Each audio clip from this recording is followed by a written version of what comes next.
Muy buenas noches, tengan ustedes, les saluda Delia Arita. Hoy en el Pulso de la Nación estaremos abordando un importante tema y es que se habla mucho de que se están organizando un grupo de hondureños para irse nuevamente en caravana hacia los Estados Unidos. Sabemos que en 2018 pues inició aquí en Honduras esa famosa caravana de migrantes donde los hondureños se han organizado para poder ir en grupos y así pues hacer este recorrido que ha implicado, entre muchas cosas, pues dificultades para ellos, así que nosotros vamos a abordar este tema porque ha trascendido a través de las redes sociales que se está preparando una para este próximo 15 de enero, no de manera oficial, pues no hay quien esté como coordinador de la misma, pero sí sabemos y tenemos conocimiento de que existe también diferentes grupos de WhatsApp y de otras redes sociales donde los hondureños están organizándose para poder emprender esta ruta, este viaje que sin duda alguna lleva muchos retos, dificultades y situaciones que pronto abordaremos y que ustedes también conocerán hoy en el Pulso de la Nación. Recordarles también que estamos a través de Suyapa FM en el 102.5 y en nuestras diferentes redes sociales para que usted nos sintonice.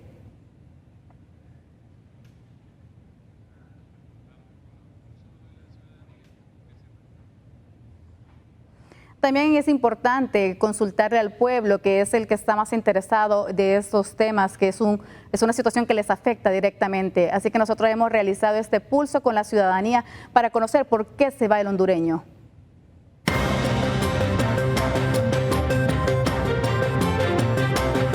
La inseguridad es otra parte porque muchas personas están siendo amenazadas por la cuestión de la extorsión, ¿va? Sí. Entonces ellos deciden viajar, mejor irse, antes de que los vayan a matar o algo. Una es la falta de empleo, sí. La criminalidad está en alto nivel y la verdad que eso es una opción para salir del país. No tenemos oportunidades para los jóvenes, entonces buscamos la ruta más, ¿cómo le digo?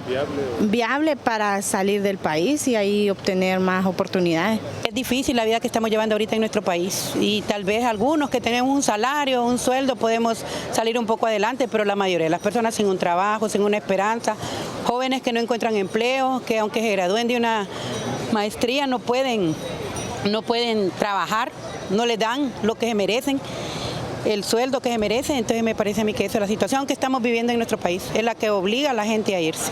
Bueno, personalmente pienso que es por la falta de oportunidades, el desempleo y también la inseguridad, y varias gente migra buscando la oportunidad de una vida mejor. Estamos en un país donde la pobreza está rebatando. Le hacemos de una forma, le hacemos de otra forma y no podemos salir adelante, ¿verdad? Entonces nosotros los hondureños tenemos que mirar, aunque sea un peligro, ¿verdad? Porque está pasando mucha dificultad los migrantes, ¿verdad? Perdiendo la vida, ya los niños, los adultos, pero a mi modo, no hay otra forma. El país está pasando un momento difícil, pero aquí hay oportunidades. Oportunidades no necesariamente tienen que estar en una empresa para poder trabajar. Pueden ir, vender, agarrar una bolsa de agua y ponerse a vender. Creo yo que el que quiere trabajar busca las maneras.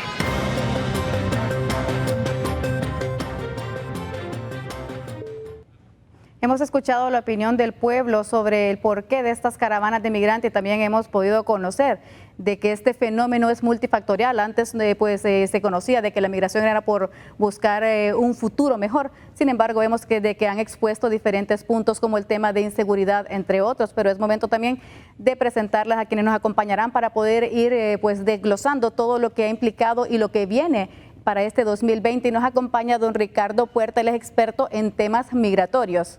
Buenas noches, don Ricardo. ¿Qué tal? Muchas gracias por la invitación y por tener al colega aquí, que será interesante ver cómo vamos a abordar el tema. Así es, y muchas gracias también a don Guadalupe Ruelas, que nos acompaña. Él es el director de Casa Alianza, también tiene pues mucho recorrido en este aspecto, mucha investigación también sobre este tema, porque llama poderosamente la atención de que ahora el número de jóvenes que están migrando pues ha incrementado. Y ese también es otro factor que se va a analizar. Buenas noches. Buenas noches, licenciada Delia. Buenas noches, don Ricardo. Un honor estar con ustedes. Igualmente. Don Ricardo, el anuncio de esta nueva caravana de migrantes es algo que el gobierno no lo ha tomado como que realmente se va a realizar o se va a dar. cree usted que se están organizando los hondureños para irse?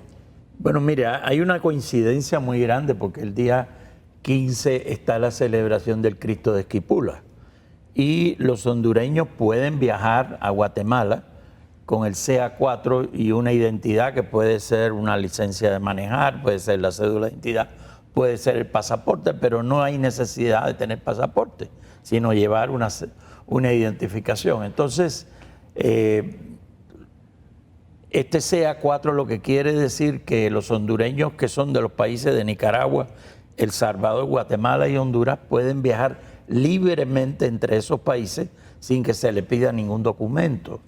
En otras palabras, ¿cuál va a ser la diferencia de un individuo que está saliendo o de una unidad familiar que está saliendo para Esquipula y una unidad familiar que está saliendo para Estados Unidos y quiere pedir asilo en Estados Unidos y quedarse en Estados Unidos? Entonces, al paso de la frontera por Guatemala no hay ninguna diferencia. La diferencia va a ser la entrada de Guatemala en México. A pesar de que existe este acuerdo de tercer país seguro, ¿no se puede violentar este acuerdo que usted ha señalado, el C4? Bueno, ahí tenemos otro problema, porque el gobierno de Honduras y Estados Unidos firmaron 2 acuerdos migratorios. Uno se firmó el 25 de septiembre del año pasado y 3 distintos se firmaron el 27 de septiembre. El primero que se firmó es el más controversial porque es el acuerdo de asilo y refugio. Ninguno de los acuerdos firmados, que entre paréntesis no se han hecho públicos, pero ninguno en lo que se ha destilado a la prensa menciona tercer país seguro. Pero en la práctica sí la figura jurídica existe porque aquellos extranjeros que pasen por Honduras con destino a llegar a Estados Unidos y quedarse, en Honduras se tienen que fichar, por así decirlo, levantar el expediente, diciendo que ellos, el destino que tienen es llegar a Estados Unidos. Y ahí ya le dejan seguir el recorrido. Pero eso es para los extranjeros que están de tránsito aquí, que normalmente, hasta donde sabemos por los últimos estadísticas que tenemos, predominan cubanos y predominan haitianos. Ahora, en la colita, yo creo que van a aparecer nuevos venezolanos, sin duda, y quizás en un futuro más adelante, próximo, yo te diría en los 2 o 3 primeros meses del año, dependiendo de cómo sea el curso de los eventos en Nicaragua, nicaragüenses. Ahora, para los hondureños, ¿qué quiere decir esto de tercer país seguro? Es que si se van, si llegan a la frontera de Estados Unidos con México, pueden pedir asilo diciendo que quieren asilarse en Estados Unidos. Y ahí viene ahora un pequeño problema que es el que está provocando todo este rollo que hay hasta cierto punto. La solicitud de asilo, en los casos que ya tienen acumulado, hay más de 1 millón de casos de solicitud de asilo. Y la pregunta es, ¿qué tiempo tengo que esperar para que me llamen a mi solicitud de asilo como turno para la entrevista? Tienes que esperar de 2 a 3 años. Las personas que en los últimos 12 meses fueron atendidas tienen un promedio de 1.033 días. Y eso más o menos, redondeando el número, es casi 3 años. No, Guadalupe, ¿tiene conocimiento, ha escuchado usted sobre este anuncio de que los hondureños se están preparando para salir en los próximos días? Sí, bueno, este es el último llamado que hemos visto a través de redes sociales, después de octubre de 2018, que hubieron 2 caravanas numerosas, se han hecho diversos llamados, pequeños grupos han respondido. La expectativa de este año consiste en ver cuánta gente está respondiendo a esta convocatoria por redes sociales. Creo que esta caravana hay que situarla en un contexto que ha cambiado un poco. Hasta hace algunos años la política migratoria exterior de Estados Unidos era que no crucen la frontera. Parece que hoy es que no lleguen a la frontera. Entonces se han ido tomando medidas para que las personas, en este caso hondureños y hondureñas, niños y niñas, en el caso particular de lo que a nosotros nos interesa en Casa Alianza, no solo no lleguen a la frontera y la crucen, sino que ya no lleguen ni siquiera a aproximarse a la frontera. Entonces han ido llevando hacia el sur los controles migratorios para poder impedir que las personas puedan llegar hasta el destino final. En esta lógica es donde entra el tema de tercer país seguro, de Triángulo Norte, porque nos ponen muchos nombres, no menos el que tenemos. Y eso lo que va a provocar son embudos migratorios demográficos para los cuales ni Guatemala ni Honduras estamos preparados. Aunque las personas lleguen a Guatemala, como ya lo decía bien don Ricardo Puerta, se van a encontrar con la frontera, con el muro, se lo van a encontrar en el sur de México. De hecho, ya hay un gran número de hondureñas y hondureños estacionados en esa zona. Yo creo que estos elementos son disuasorios, son elementos que hacen que la gente entienda que es más difícil migrar ahora que antes. También hay que decir que esto hace un juego al coyotaje, en la medida que ahora los coyotes ya no cobran solo por cruzarlo o por cruzar a una persona México, ¿no? Porque antes podía transitar libremente por Guatemala, sino que ahora también le van a cobrar por poderlo pasar de Guatemala a México. Y eso va a aumentar el costo, está aumentando el costo de la migración, está aumentando el riesgo, el tema de tercer país seguro, en un país como Honduras que está acostumbrado a las intervenciones, a las juntas interventoras, pero sobre todo a la militarización, también genera cierta preocupación en torno al tema de derechos humanos para las personas nicaragüenses, cubanas, haitianas que vayan a atravesar el territorio y que tengan que pedir desde aquí la solicitud de refugio. Importante para seguir teniendo en poner en contexto todo lo que se está desarrollando, pero es momento de hacer nuestra primera pausa comercial. No se desprenda de Suyapa Medios ni del Pulso de la Nación, porque al regresar vamos a seguir desarrollando y conociendo más sobre este fenómeno de la migración.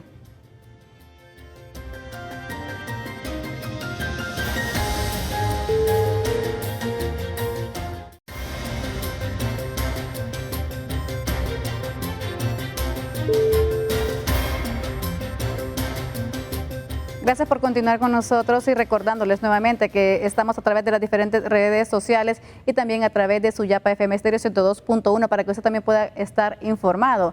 Los factores por los cuales la gente está migrando, muy importante abordarlos porque les mencionábamos en la introducción de que originalmente existía un solo factor. Ahora, ¿cuáles son esos factores? Don Ricardo Puerta nos va a ampliar un poquito más para ponernos en contexto cuáles son esos puntos que están ahora haciendo de que los hondureños pues salgan del país. La causa son 4, normalmente se citan 4 causas. Y 2 de ellas se dijeron, que es empleo e inseguridad. Pero hay una que es reunificación familiar que tiene que ver sobre todo en los tiempos estos de Navidad, Año Nuevo, que son fiestas nostálgicas, que la gente quiere estar con su familia. Y yo te diría que a medida que se acercaba el mes de diciembre, la atracción de reunificación familiar era mayor. Ya evidentemente en enero la gente que vino se está volviendo, si tenían la posibilidad de visitar el país con visa, o aunque sea una visa de tipo transitorio. Y hay otra causa que no se mencionó y es una causa que afecta definitivamente y está muy de moda, por así decirlo, que es cambio climático. Cualquier situación de sequía, de inundación, de ciclones, de huracanes, de marejadas, ahí están las causas, que son causas naturales, pero que hoy estaban sacando recientemente unas vistas de Venecia, que se lleva 2 días sin agua, que es una cosa inconcebible, y uno no se lo imagina, pensando que Venecia, como tiene el mar ahí frente, nunca se va a quedar sin agua, pues se está quedando sin agua también. Los jóvenes, don Guadalupe, ¿qué factores están impulsando para que los jóvenes estén también tomando esta determinación? Bueno, hay que decir, licenciada, que la migración irregular se ha ido infantilizando en tema etario, ¿no? Es un tema que viene de décadas. Los y las hondureñas, igual que personas de otros países, ante las situaciones de pobreza, de violencia, de falta de oportunidades, falta de empleo, cambio climático, esperaban crecer para irse. Y bueno, uno empieza a recordar que hace décadas las madres empezamos y los padres empezamos a ponerles nombres en inglés a los hijos, ¿verdad? Ya no le ponían Juan, sino que John o Johnny, Jefferson, Andrew. Kevin. Porque de esa manera era más fácil asimilarse a la cultura dominante, ¿no? aunque no son mecanismos, digamos, conscientemente ejecutados por las culturas, adoptar los nombres y las costumbres de la cultura dominante, inconscientemente por mecanismos de supervivencia, esto se va haciendo. La violencia ha afectado a la juventud de una manera muy severa, de una manera muy profunda.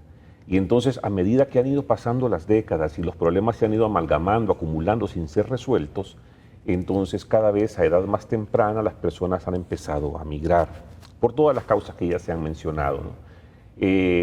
Pero hay que decir que, bueno, que aunque los niveles de migración se han mantenido, los niveles de deportación por estas medidas que se han ido tomando en el último año han aumentado. En el año 2014, cuando se declaró la emergencia por niñez migrante, México y Estados Unidos deportaron ese año unos 14,000 niños y niñas. El año pasado, según datos oficiales, cerramos con un número de deportación mucho mayor, de 26,000, alrededor de 26,000, es decir, la cantidad de personas deportadas, no estoy diciendo de las que miraron, deportadas, menores de 18 años, casi duplicó la cifra del año que estuvimos en emergencia.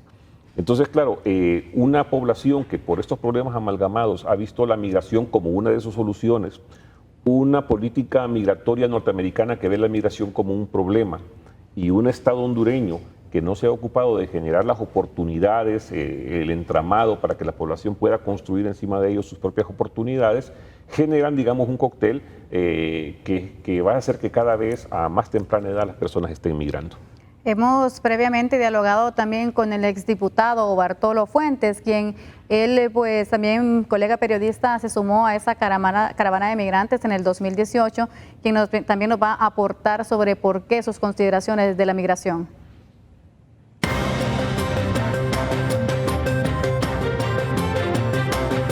La gente va huyendo y va en busca de que le den asilo en otro país. Y esto sucede en todas partes del mundo.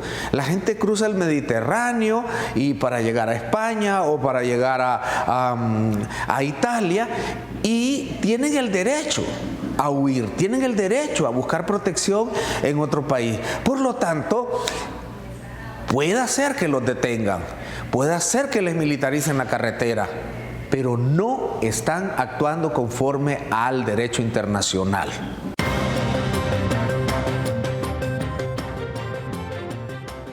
Sin duda, las políticas migratorias que se están implementando en los diferentes países van a generar también diversos factores o acciones con estas personas. ¿Con qué se van a encontrar estos hondureños que hoy parten? Porque esta caravana no es la misma del 2018, porque las políticas han sido pues más fuertes ahorita, están buscando frenar este fenómeno.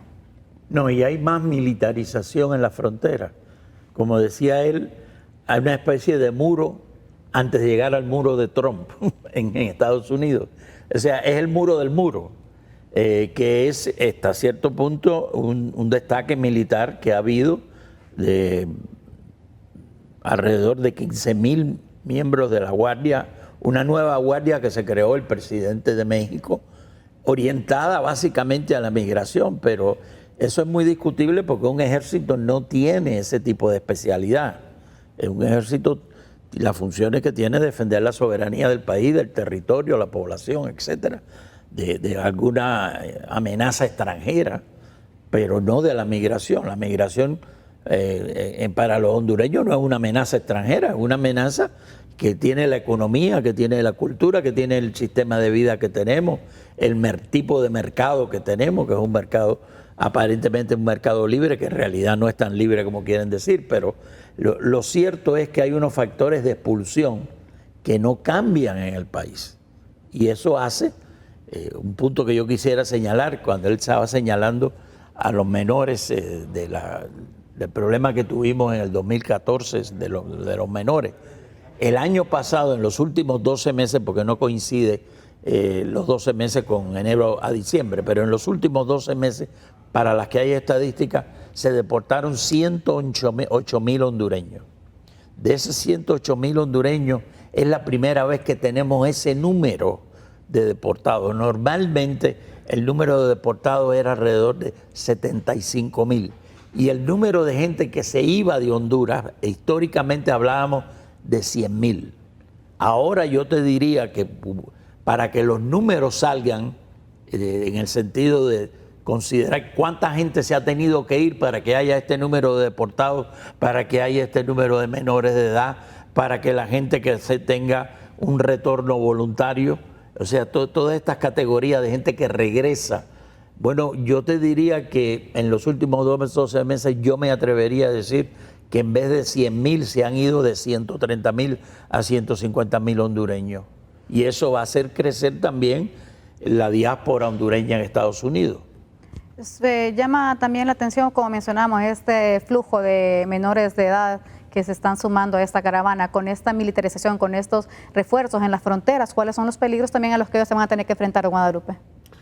Bueno, la época de la adolescencia y de la niñez es una época que tiene sus propias características. Lo que queremos ser cuando somos pequeños es ser grandes, para que no nos manden, para que no nos regañen, para que no nos digan qué hacer. Entonces, muchas veces la falta de información con que las niñas y los niños se van, aunque cada vez es menor, los pone en riesgo. Generalmente los niños cuando son interceptados o las niñas cuando son interceptados por autoridades migratorias, o tradicionalmente en México eran, en lugar de decir tengo 15 años, decían tengo 18, porque querían que los tomaran en serio y ser tratados como adultos, y eso los ponía en riesgo. Otra de las cuestiones es que viajan sin ningún documento de identificación. Entonces pueden decir que son de otro lugar, y eso hace muy difícil el poder establecer mecanismos de protección para los niños y las niñas. Además de eso, pues todo el tipo de riesgo de insolación, deshidratación, llagas en sus pies, enfermedades a las que no están acostumbrados posiblemente, o que no van a tener atención médica.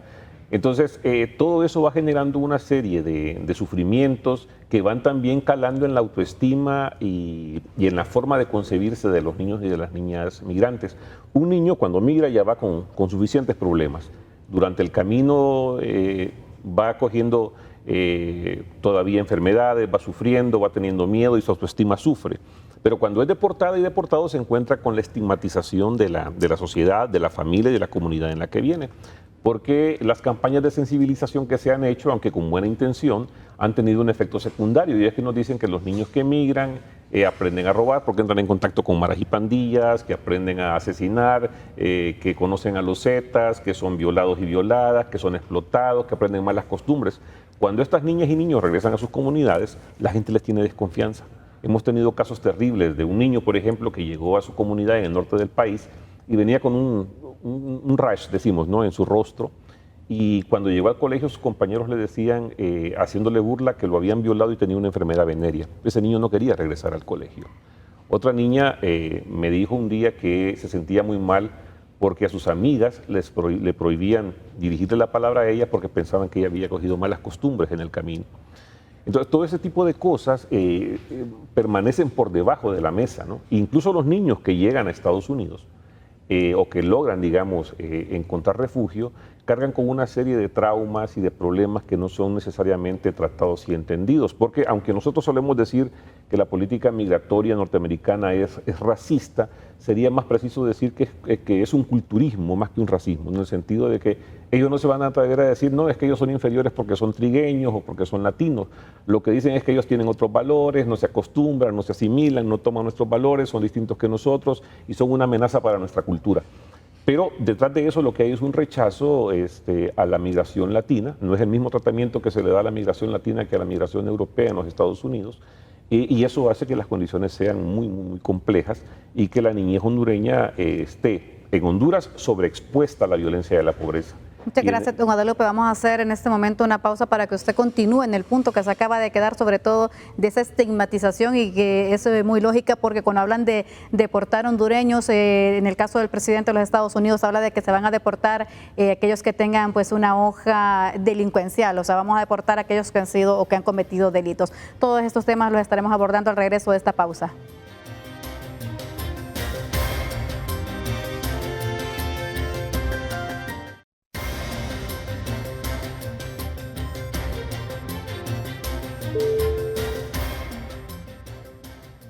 Continuamos y damos paso, como se lo prometimos, a don Guadalupe para que termine de concretar la idea, don Guadalupe, sobre estos jóvenes que también están ahora metidos en este mundo de la migración.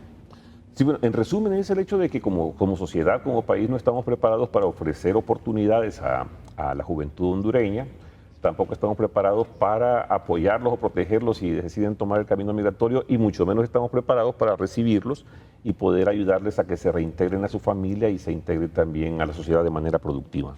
Es momento también de presentarles nuevamente otro pulso con la ciudadanía, de por qué siguen las personas migrando, que les presentamos a continuación.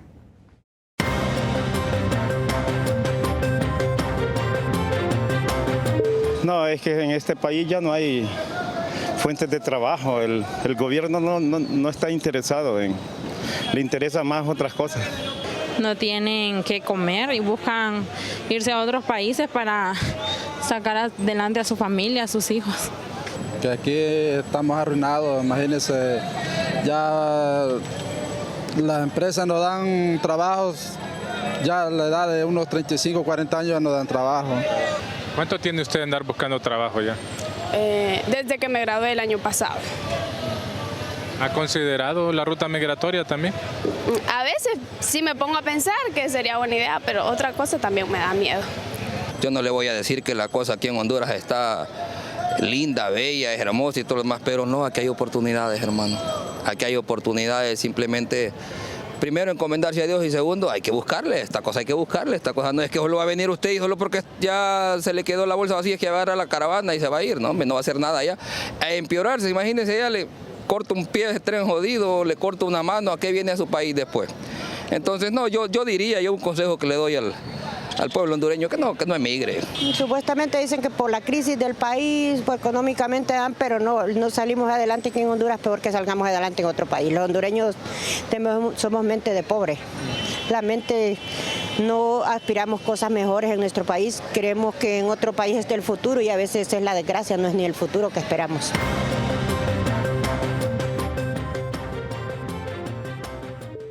Hemos escuchado la opinión de los hondureños refiriéndose por qué consideran ellos que la gente está migrando. No podemos obviar que más allá de este drama humano que viven nuestros compatriotas, hay un factor económico, porque las remesas representan aproximadamente el 20% del Producto Interno Bruto para nuestro país, lo que mantiene parte de la economía. Esto quiere decir que también en 2019 las remesas cerraron arriba de 5.000 millones de dólares.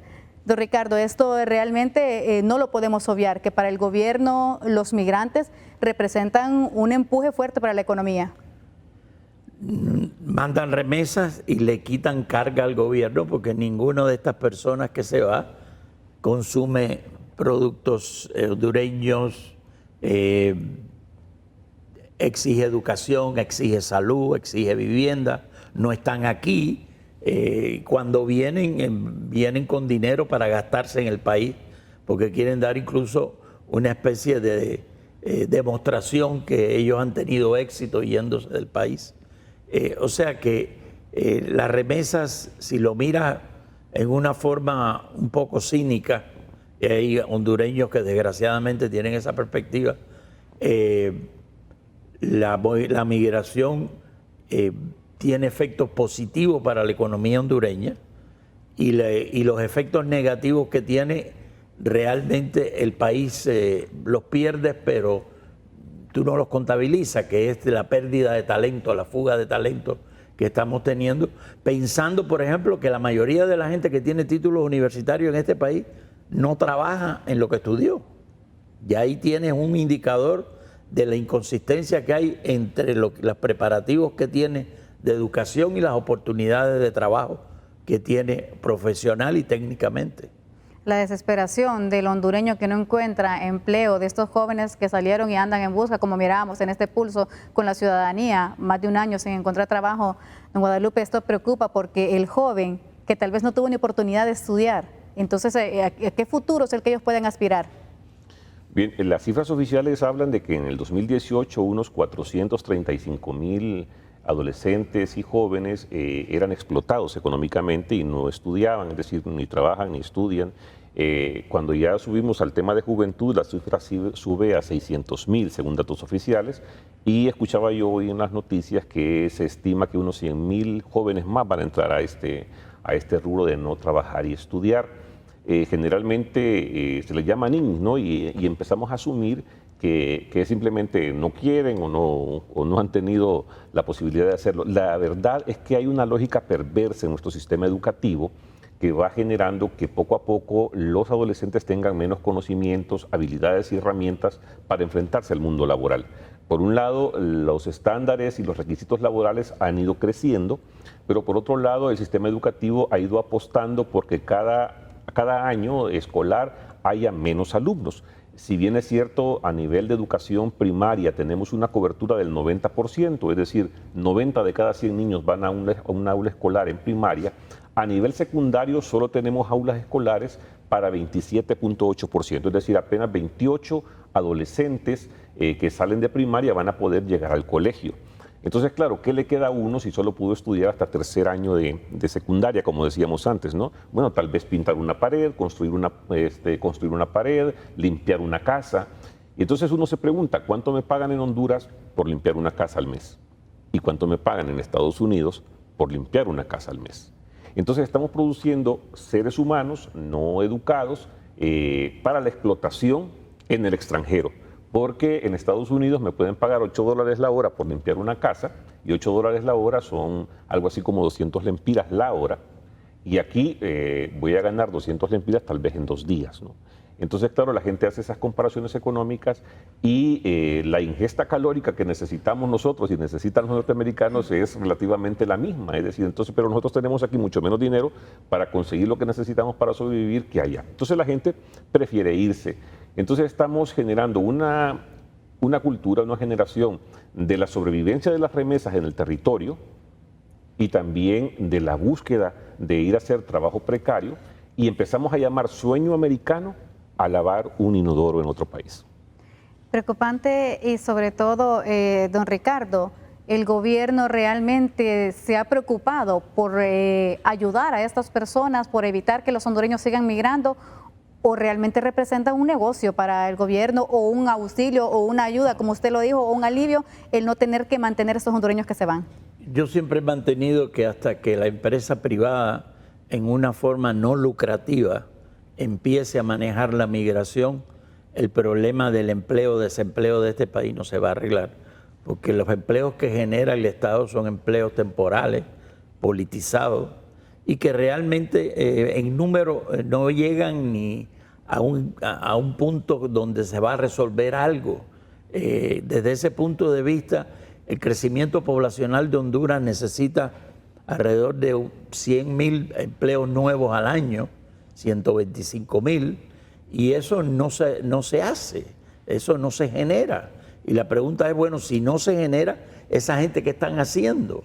Se ponen a chambear lo que aparezca y el otro punto que hay en este país y es que hay personas que tienen varios empleos, pero ninguno de todos esos ingresos sumados de varios empleos no le da para tener los gastos cubiertos de la canasta básica y de mantener a la gente comiendo en 3 campos al día.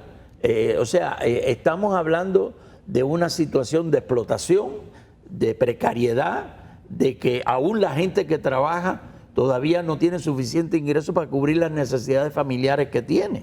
Entonces vienen esas ilusiones que estaba hablando Guadalupe, en el sentido de imaginarse que porque hacen $8 la hora, sí, pero también el costo de la vida en Estados Unidos en algunos aspectos es más caro que aquí, en otros aspectos no. Qué ironía, ¿verdad? Pero la gente no tiene la información realista de eso. Pero con solo resolver el problema laboral no resolvemos toda esta crisis, porque hemos visto factores de violencia, de inseguridad. El hondureño que no tiene acceso a comida, a educación, a salud, también van, don Guadalupe, impulsando estos grupos. Sí, el modelo de Estado ha ido cambiando y hoy ya hablar de estados nacionales es un poco más complicado que antes porque las políticas económicas y las políticas sociales no necesariamente están dictadas o diseñadas en el país de origen. Muchas veces, como en el caso nuestro, buena parte de lo que se realiza en política económica y social viene dictado de fuera. Y así hemos llegado a recetas que en lugar de tener política social, lo que tenemos en Honduras es filantropía gubernamental. La diferencia entre tener una política educativa y pensar y diseñar e invertir en que todas y todos los adolescentes estén en el colegio, eso es hablar de política educativa. Pero cuando el gobernante lo que piensa es a qué colegio le regalo pintura, a qué niña le regalo una beca, a qué niño le regalo una computadora, eso es filantropía gubernamental.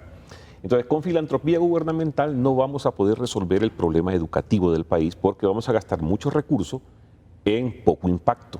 Lo mismo sucede en el tema económico. La política económica hondureña está basada en la explotación o la sobreexplotación de dos recursos, el recurso natural y el recurso humano. Y hemos visto las consecuencias, por eso hablamos ahora en el mundo de calentamiento global, entre otras cosas, aunque son los grandes países los que generan mayores impactos en el tema del calentamiento global, pero la gente... ¿Por qué protesta en los pueblos, en las aldeas? Bueno, pues sí, porque tiene problemas sociales y económicos, pero sobre todo están protestando porque le secaron el río, le desviaron el río, le quieren imponer una minería, le quieren imponer una tala del bosque. Es decir, el ambiente habilitante de las personas está siendo sobreexplotado.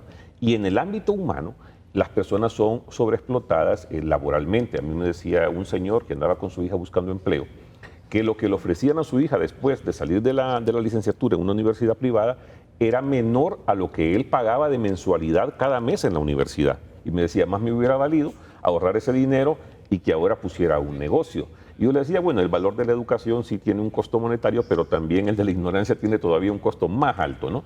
Sin embargo, estoy totalmente de acuerdo con don Ricardo, los jóvenes, las familias que tienen la fortuna, digamos, de coronar una carrera universitaria, luego se encuentran que aunque sea ingeniero le quieren pagar como albañil, ¿no? Así es. Bueno, es momento de hacer nuevamente una pausa comercial y regresamos.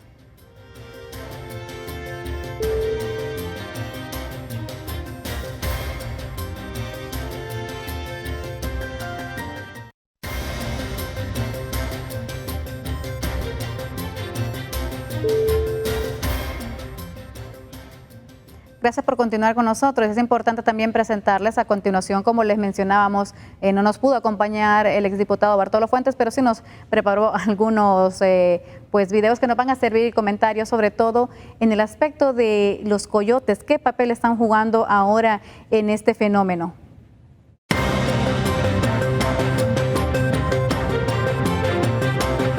Yo los he visto a los policías tomando cerveza con los coyotes, departiendo con los coyotes, ahí en el Progreso. ¿Ah? No los persiguen, son amigos de ellos y reciben, ¿verdad?, regalos de parte de los coyotes. La policía y el mismo gobierno tiene entre sus funcionarios a coyotes, ojo, traficantes de personas que están en el gobierno, diputados en el Congreso Nacional que se hicieron de fortuna. Y le voy a dar una pista, de Comayagua. Está más fácil porque solo son 7. De Comayagua, ahí hay gente en el Congreso Nacional que hicieron su fortuna llevando gente a los Estados Unidos. ¿Los investigan o los persiguen? No, ellos no están interesados en parar la migración. Lo que les molesta tanto al gobierno de Honduras como al de Estados Unidos es que la gente se vaya junta. Si estos 2,000 se van en el transcurso de la semana y por grupitos nadie los ve, nadie siente nada, no hay problema, los detienen, los deportan. 105,000 deportados en el 2019, óigame, eso es una multitud, más 30,000 que están en la frontera con Estados Unidos, más los que están en la ruta migratoria, más los que están detenidos en Estados Unidos, estamos hablando de más o menos unas 150, 160,000 personas, y las caravanas son de 2,000. Entonces, ¿el problema de la migración son las caravanas? No, 2,000, o sea, 7,000 o 10,000, exageremos, 30,000 que se fueron en todas las caravanas y los deportados son 105,000. Entonces no es la caravana la que está llevando, digamos, a más gente allá. No les preocupa la migración, les preocupa que esa migración sea visible. Les molesta la caravana porque los retrata ante el mundo de la terrible tragedia en que tiene que estar viviendo a alguien para que se atreva a recorrer 5,000 kilómetros sin protección alguna. Tiene que haber demasiada desesperación.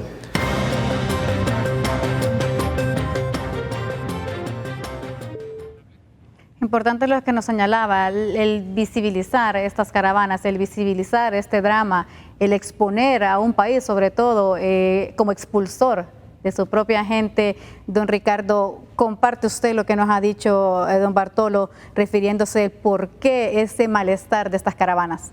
Mire, evidentemente el coyote es un delincuente, eso no tengo ninguna duda, pero por otro lado, hace una función y tiene en el imaginario popular una imagen positiva. Qué ironía, ¿verdad? Además, fíjese que los coyotes donde operan no es en sitios ilegales. Ellos reclutan a sus clientes en las escuelas y en las iglesias. Y en ese sentido, esas dos instituciones son instituciones nobles, porque la gente manda a los hijos a la escuela para que se eduquen y en la iglesia para hacer celebraciones religiosas, sentimentales, etcétera, que forman parte de lo que uno cree. Entonces, desde ese punto de vista, el coyote, que entre paréntesis está metido dentro de las caravanas, el coyote no se ha aislado de las caravanas. Antes de las caravanas teníamos solo el coyotaje, que trabajaba en una forma silenciosa, con pequeños grupos, no era mediático, nadie le acompañaba al coyote sacándole vistas para la televisión, noticias. Sin embargo, la caravana, una vez que se organiza, aquello es todos los días noticias, por la mañana, por la tarde y por la noche. Entonces, desde ese punto de vista, ¿qué ha sucedido con la caravana? La caravana realmente ha puesto en crisis todo el sistema migratorio que estaba en Estados Unidos y, por supuesto, si está en Estados Unidos, en todos los otros países, que es México y los países del Triángulo Norte. O sea, no es que uno haya querido que sucedan las caravanas, pero las caravanas ha dramatizado en una forma numérica, en una forma que yo le diría exponencial, donde antes había 1, ahora hay 10, donde antes se iban adultos no acompañados, hoy se van núcleos familiares, hoy se van menores solos, y que en el camino se hacen de la compañía de un adulto para que los acompañe hasta que llegue a Estados Unidos, pero cuando lleguen a Estados Unidos, ahí los dejan para que pasen solos o que pasen como una coraza de un adulto que se están parando en un menor diciendo que ese menor es pariente suyo y que lo quiere entregar a un pariente que ya está en Estados Unidos para que lo dejen pasar a él también. Y es que aprovechamos también para agradecer a las personas que nos miran a través de las redes sociales, y es importante poder leer este mensaje de Lucy Celaya, que dice que ella hace 8 meses emigró con su hija y su esposo, les cobraron $3,000 por cada uno, en total $9,000.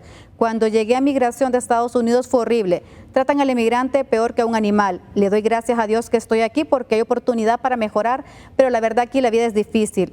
No solo es decir voy a venir a trabajar y a ganar dinero, no es mentira, aquí es difícil encontrar trabajo. Creo que esas personas que se vienen en caravana van a sufrir más porque esos caminos son difíciles, mucho más cuando llegas a México y te encuentras cara a cara con los carteles. Eso es horrible, el miedo y las miradas amenazadoras de esas personas. Dios le bendiga a todas esas personas que van a salir de mi querido Honduras con sus familias. Bendiciones. Relata, ella no se fue en una caravana, ella se fue pagando un coyote con un sistema de seguridad pues mucho mejores que los que van a darse estas personas. Lo pasan por los puntos ciegos.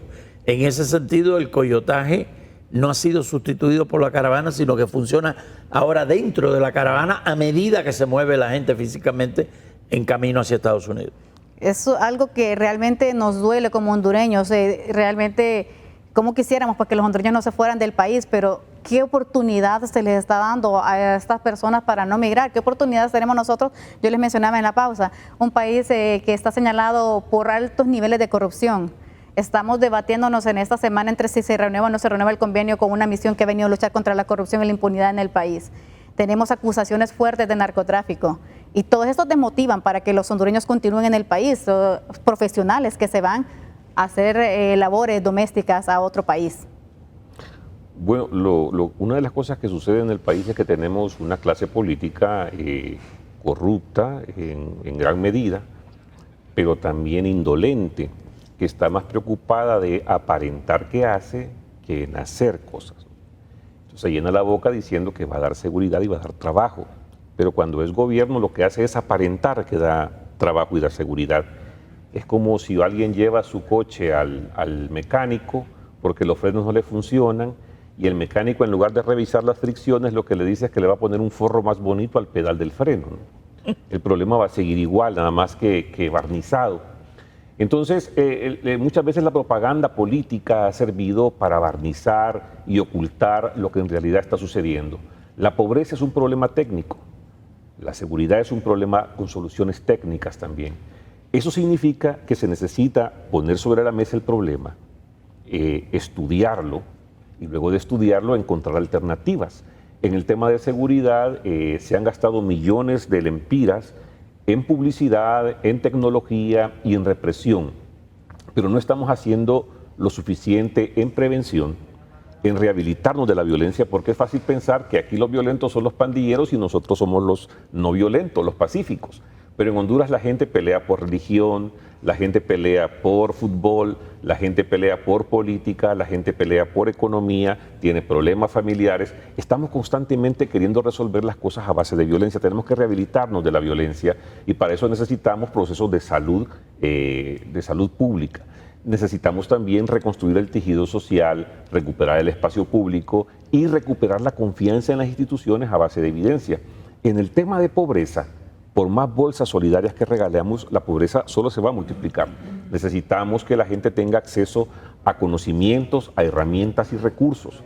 Pero vivimos a veces de recetitas, ¿no? Y entonces dicen, no hay que darle el pescado, sino enseñarle a pescar. Eso es una fábula para niños. Es decir, el problema en Honduras no es que no le enseñen a pescar a la gente sale a pescar. Lo que pasa es que la entrada a la laguna o al río está cerrada. Entonces, por mucho esfuerzo que haga, no logra tirar el anzuelo a la laguna. Necesitamos acercar los recursos a la población para que haya producción. De lo contrario, vamos a tener manos pidiendo, pero no manos produciendo.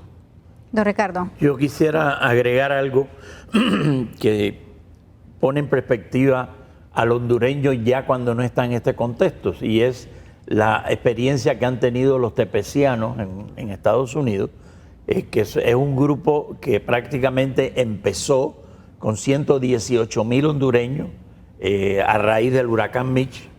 Tú tenías que estar en el grupo inicial para poder seguir renovando el permiso temporal de trabajo. Y por eso se llama TPS, permiso temporal de trabajo. En ese sentido, los tepecianos han renovado los primeros 4 permisos cada 12 meses y después 18 meses los otros 9 permisos.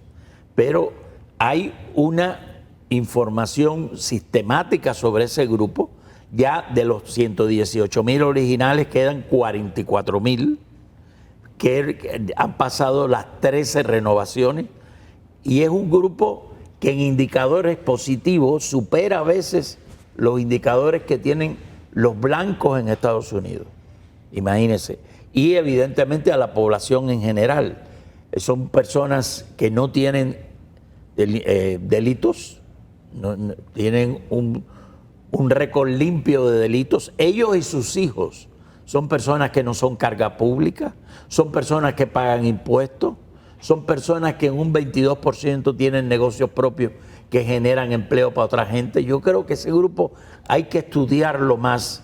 Sería interesante que el gobierno fuera capaz de traer todos esos datos o poder tener acceso a los que estudiamos esto, a esos datos, porque ahí hay un grupo ejemplar que desde el año 1998 hasta hoy, estamos hablando de 22 años, con 13 renovaciones, ha sido positivo para la adaptación que ha tenido de vida en Estados Unidos.